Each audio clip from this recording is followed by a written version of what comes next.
자, 개화파의 분할까지 해보려고 하는데, 여러분들 이렇게 힘들어하면, 선생님이 되게, 나가기가 좀 버거워요. 이 사람들이 이제 미국에 갈 때 가장 또 문제점이 뭐냐면, 이 사람들 영어 할 줄 알았을까, 몰랐을까? 법인사. 영어를 할 줄 알았을까, 몰랐을까요? 영어를 할 줄 몰랐었어요. 당연히 그렇겠지. 뭐, 미국하고 수교해 본 적도 처음 만나는 거고, 영어를 할 줄 아는 사람이 누가 있겠어, 조선에. 할 줄 몰랐다고.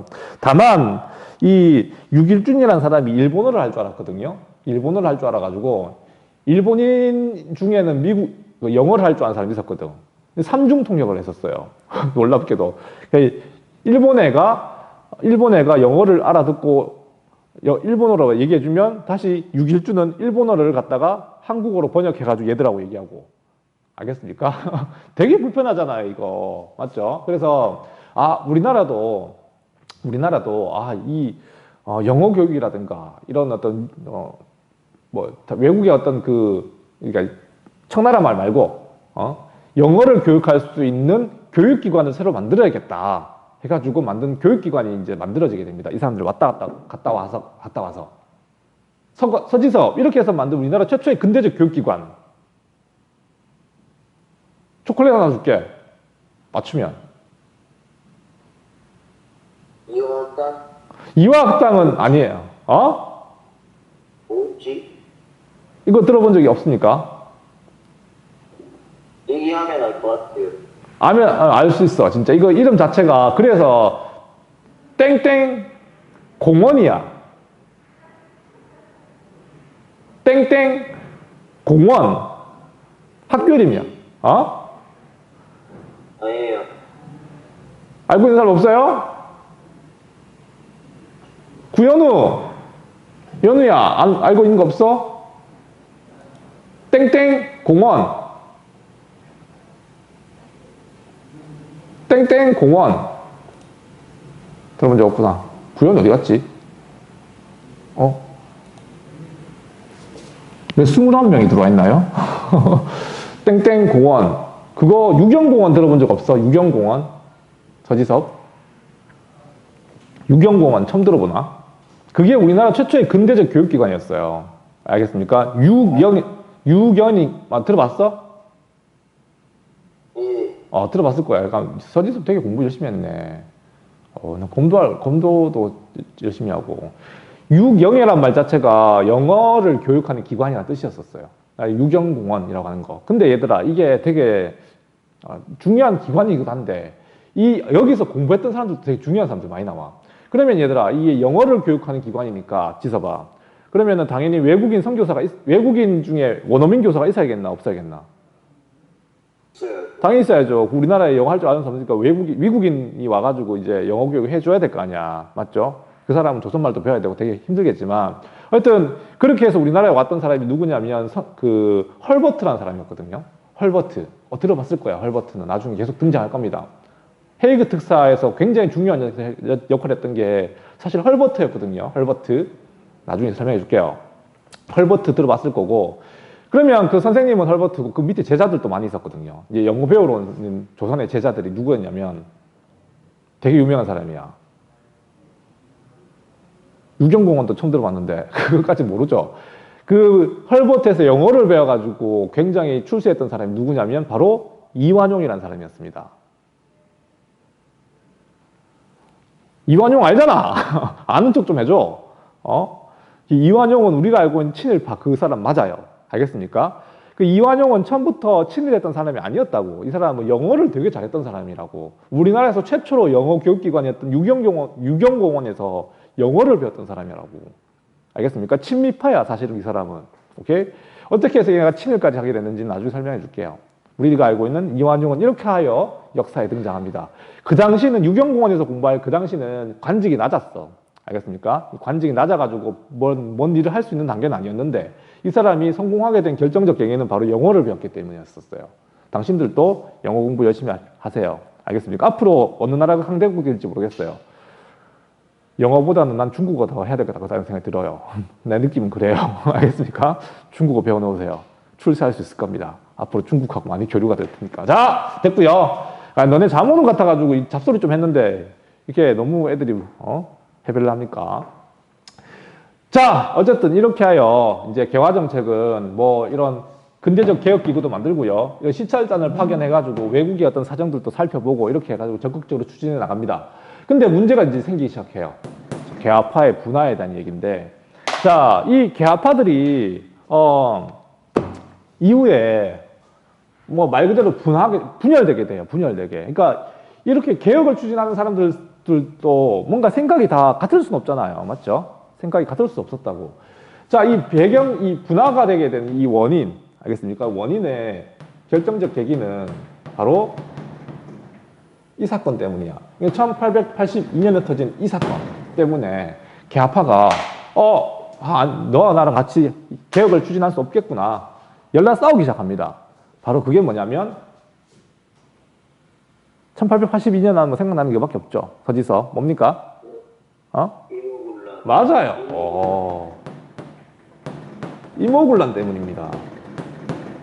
자, 이모군란이 왜 일어났는가는 다음 시간에 다룰게. 알겠습니까? 이모군란이 왜 일어났는지에 대해서는 다음 시간에 다룰 거고, 일단 이모군란은 너네 중학교 때 구식 군대들이 일으킨 그 폭동, 소요 사태로 이해하고 있지. 맞아요. 알겠습니까? 근데 그게 쌤이 계속 강조하겠지만 이모군란은 너무 큰 사건입니다. 우리가 개혁기구를 추진하는 데서 가지고 가장 이때부터 스텝이 완전 꼬인 거야. 스텝이 꼬인 거야. 우리가 일본이 뭐 근대화를 갖다가 성공시켰다고 얘기하지만 일본의 어떤 개혁을 추진해 나갔던 사람들이 문제가 아예 없었던 건 아니었거든요. 그 사람들도 메이지 유신을 추진하는 과정에서 거기에 대한 반대 운동이 굉장히 컸습니다, 사실. 전쟁도 났었어요. 내전이 벌어지기도 했었습니다. 근데 그걸 어떻게든 잘 진압을 했다고요. 근데 조선에서 벌어진 이 개화 운동, 그러니까 다시 말하면 근대화 운동을 반대하는 사람들이 당연히 많을 수밖에 없죠. 근데 이 이모군란 자체가 그 첫 번째 사건인 거예요, 사실은. 근데 이걸 갖다가 우리 스스로 진압하지 못해요. 다시 말하면 얘들아, 이 이모군란을 진압하는 과정에서 군란이야, 군란. 군대가 반란을 일으킨 거라고. 보통 농민들이 모두 봉기하거나 이러면은 누가 투입돼가지고 이걸 진압하나? 농민들이 들고 일어났어. 군대가 투입돼서 진압하면 되죠. 이해됩니까? 근데 군대가 반란 일으켰어. 이거 어떻게 진압해요? 끝난 겁니다. 알겠어요? 이 진압할 방법이 없는 거야, 이거. 알겠습니까? 군대가 반란 일으키면 이게 그걸 막을 수 있는 수단이 사실 별로 없어요. 쿠데타가 그래서 위험한 겁니다. 쿠데타 몇 번 있었죠? 고려시대 때는 무신정변. 알겠습니까? 우리 현대사에도 있잖아. 박정희 같은 사람이 우리 고향 사람이잖아요. 5.16 쿠데타. 이 막을 방법이 없다고 이해됩니까? 이걸 어떻게 막았냐면 청나라의 군대를 갖다가 끌어들여서 막은 겁니다. 청의 군대가 투입돼가지고 이 군란을 갖다가 사실상 진압한 거라고. 다시 말하면 얘들아, 그래서 이 이모군란 이후에 얘들아, 나중에 설명해 줄게. 청의 내전 간섭이 크게 증가하게 돼요. 높아지게 된다고요. 알겠습니까? 자, 그러니까 그 이전에는 우리가 개혁을 하더라도 우리가 주체적으로 해오고 있었는데 이모군란 이후에는 청나라가 사실상 우리나라 개혁에 막 개입하기 시작해요. 당연히 그러니까 청나라의 간섭을 배제시키려고 하는 사람이 있었겠나 없었겠나? 당연히 있었겠지. 청나라 쥐들이 뭔데 우리나라에 자꾸 정치에 간섭하냐? 우리가 너네 개혁을 모델로 따라 하더라도 너네가 우리 정치에 개입하면 안 되지 하는 사람들. 알겠습니까? 그 사람들이 바로 누굴까요? 반청 세력, 반청. 그러니까 청나라를 반대하는 세력. 요것만 마칠게요. 요 사람들 갖다가 급진개화파라 불러요. 급진개화파. 그러니까 청나라의 간섭을 배제하려 하다 보니까 누구와 가까워질 수밖에 없어, 사실은. 그래 되다 보니까. 일본과 가까워질 수밖에 없었던 겁니다.